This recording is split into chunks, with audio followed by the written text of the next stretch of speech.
ততক্ষণ বন্ধু বান্ধব আছে, বাইক নাই, বন্ধুও নাই। আমি আমার এই শখের বাইকটা কি জন্য তোমার কাছে বিক্রি করতেছি সেটা তো আমি তোমাকে বলি নাই। আমার বাবা হাসপাতালে ভর্তি,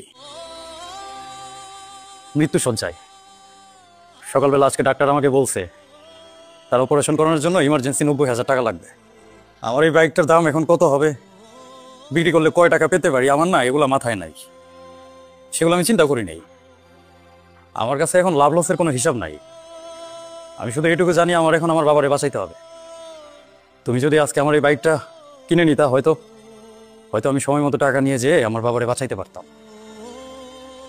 কিন্তু তুমি আজকে তোমার বাবার সাথে যে ব্যবহার করতেছো, তোমাকে দেখে আমার খুব ভয় হইতেছে।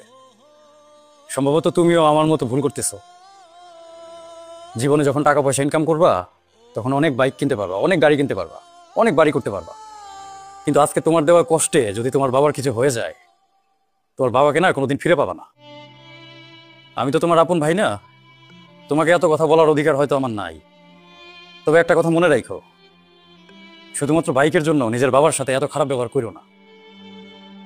যদিও আজকে আমার এই বাইকটা বিক্রি করা খুব দরকার, আমার টাকার খুব দরকার, কিন্তু তুমি তোমার বাবার সাথে যে ব্যবহার করছো, আমি চাই না তোমার কাছে বাইক বিক্রি করে তোমাকেও আমার মতো একটা ভুল করার সুযোগ করে দিই।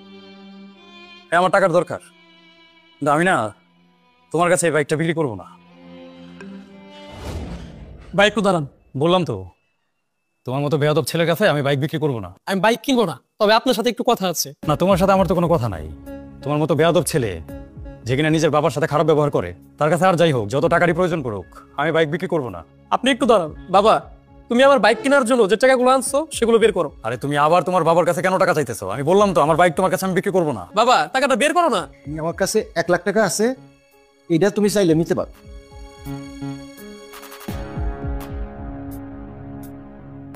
আমার কাছে যা ছিল তোমার হাতে দিয়ে দিলাম। ভাই, এই 1 লাখ টাকা আমি আপনাকে দিলাম। না, তুমি আমাকে কেন টাকা দিবা? আমি তো বললাম আমি তোমার কাছে বাইক বিক্রি করবো না। আমার বাইক কেনার কোনো দরকার নেই। ছোট ভাই মনে করে আপনার টাকাটা রাখেন। আপনার বাবা যদি সুস্থ হয়ে যায়, এর টাকাগুলো তখন আমাকে ফেরত দিয়ে যায়। টাকাটা আপনি রাখেন।